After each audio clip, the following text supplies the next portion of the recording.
6h48 sur France Inter, on prend l'air avec lui, Anthony Bélanger. Oui. Ce matin, vous nous emmenez au Maroc, qui va bientôt avoir son satellite espion. Et oui, ce sera le 8 novembre prochain lorsqu'une fusée Vega lancera depuis Kourou le Marocain EOSat 1, un beau bébé d'une tonne capable d'observer une bande de terre large de 800 km de large en haute résolution, c'est-à-dire à 70 cm près.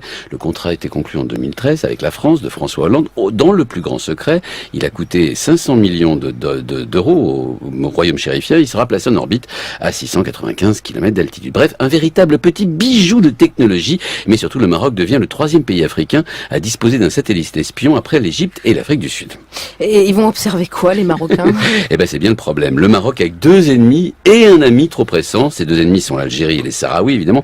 Avec ce satellite, les Marocains pourront tout savoir des positions de l'armée algérienne et de celles des insurgés sahraouis au Sahara occidental. Rien que cette perspective rend fou l'Algérie. Quant à l'ami trop pressant, il s'agit de l'Espagne. Et là aussi, les Espagnols ne sont pas du tout, mais alors pas du tout rassurés.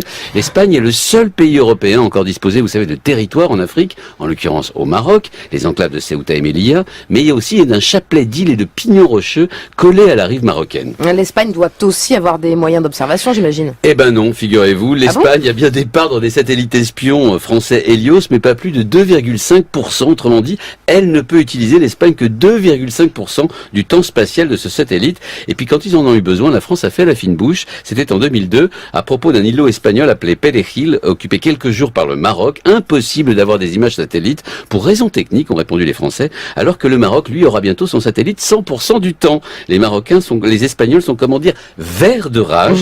Avant de pouvoir disposer des mêmes avantages, l'armée espagnole devra attendre plusieurs années. Pendant ce temps, l'ami et l'allié marocain pourra les espionner grâce à la France en toute liberté. Tout va bien.